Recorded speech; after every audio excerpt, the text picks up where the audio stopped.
राजसमंद जिले की गढ़बोर तहसील के राजस्व गांव हापेला स्टेट ग्रामीणों ने जिला कलेक्ट्रेट पर प्रदर्शन किया। गांव की गोचर भूमि पर खदान निरस्त करने की मांग की। ग्रामीणों ने बताया कि गांव की छोरा का भूमि पर सालों से मवेशी विचरण करते हैं। इस भूमि के दोनों तरफ तालाब है, साथ ही जेएएम का ओपन तेल का कुआं खुदा हुआ है, जिससे गांव हापेला और गांव खन्नोटा दोनों में जल की सप्लाई होती है। हापेला गांव में पशुओं के चरने के लिए केवल जमीन ही है, जहां पर समस्त गांव के मवेशी चरते हैं। राज्य सरकार ने जनहित को अनदेखा करते हुए खदान स्वीकृति की। साथ ही गोचर भूमि पर माइंस चालू होने पर ग्रामवासी अपने मवेशियों को चरा नहीं पाएंगे। कई नाम है आपको? छतरपुर गुलाब जी गुजर। खड़ी वास्ते आया आज का? हाँ हुक्म है जो का गौशाला है, जो गाय सरवार आते यही वही है पूरा गांव री। ठीक है, 2-3 गांव आ रही है, आपेड़ा खरनोटा और वालरो। तो बेटे ना तो अणी लेडीज ने जावा दे रहा है और जावा तो धमकी दे के गटे निसराणी हमारे में वेगी अणी सब हुक्म है जो बेटे है जो सब ने है जो परेशानी है जबरदस्त। कतरी जमीन जरा के कि आप कितना ठंडा पड़ेगा? ठंडा कम 2-2.5 ठंडा है सर। गाय भैंस बकरियां मलिन सब मिले। जमीन मैंने लेना की कितने सालों से आप कितनी पीढ़ियों से वो बस चला रहे हो? कम 150 पिंडी तो होगी वो कम है जो माँ कटरीस रहवासी है।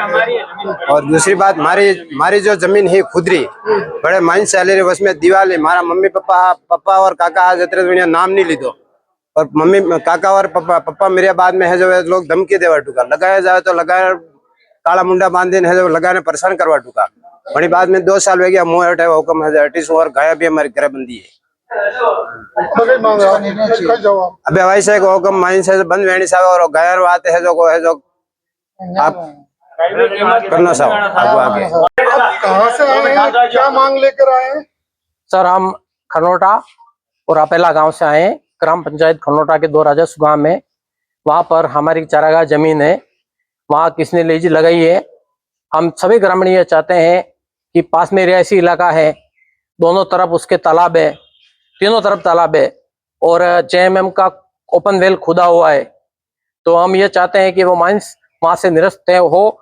हमारे सभी ग्रामवासी जो दोनों गांवों के ग्रामवासी यही चाहते हैं कि हमारे पास यही एक चारागाह जमीन है, हम अपने मवेशी कहाँ ले जाएंगे, हमारी बहन बेटियां कहाँ स्नान करेंगी, हमारे मवेशी का पानी पियेंगे। और सबसे बड़ी दिक्कत जब ये माइंस डीप में जाएगी तो हमारे ये सारे के सारे पेयजल सूख जाएंगे, तो हमारे लिए भयंकर पानी के मतलब संकट हो जाएगा। इसलिए हम ये चाहते हैं कि कोई भी यहाँ मैं सब जो भी है सरकार से ये प्रशासन से मेरा निवेदन है कि इस मेरी बात को संज्ञान में लेवे और जो भी हो उस माइंस को हम सभी ग्रामवासी। गाँव में कितनी आबादी, कितना पशुधन है और कितने लोग खेती के ऊपर डिपेंड है?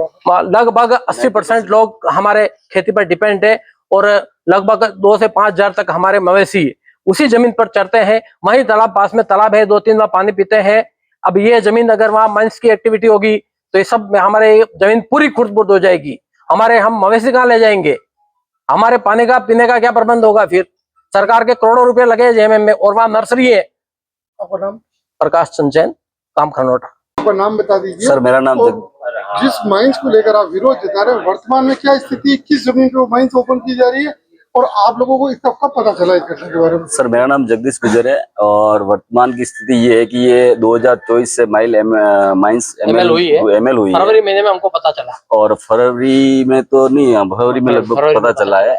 और अब इसमें ये हो रहा है कि सर जो गोचर भूमि हमारी जो है वही है और वहाँ पे अतिक्रमण हो रहा है मतलब। और आज की पोजीशन ये है कि अभी ना तो वहाँ पे गाय को चरने जाने दे रहे हैं वो लोग और ना किसी आदमी को वहाँ पे एंट्री दे रहे हैं।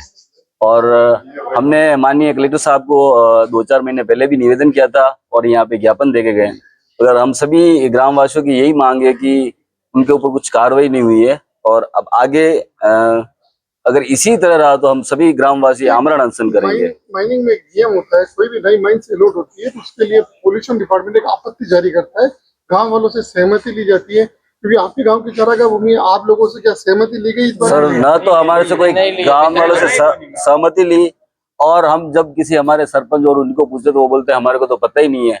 जब सर हमारे पंचायत के सर्वोपरि अधिकारी जो रहते हैं वो सरपंच रहते, अगर वो बोलते हुए हमारे को पता नहीं है ऑनलाइन या XYZ किसी भी हिसाब से हुई तो सर हम कहाँ जाए? और मेरे जैसे संज्ञान में वैसे कि लगभग NOC पंचायत या अन्य राजस्व विभाग ही देता है, तो उनका भी अभी तक कोई ये नहीं हुआ है। और ये सब भूमाफियों की सर मिली भगत के हिसाब से ये गोचर भूमि पे कब्जा किया जा रहा है। बाकी आज दिन तक शायद सरकार श्री के द्वारा भी यही आदेश है कि गोचर भूमि पर कोई भी कब्जा ना करे। अगर आप लोगों की, जैसे आप बताया, आपने पहले भी कलेक्टर साहब को ज्ञापन दिया, दोबारा ज्ञापन दिया, अब अगर आपकी सुनवाई नहीं हुई तो आगे आपको क्या करना होगा? सर अगर अब हमारी सुनवाई नहीं तो हम आमरण अनशन करेंगे और वहीं पर जल समाधि लेके समस्त ग्रामवासी वहीं पर जल समाधि लेंगे।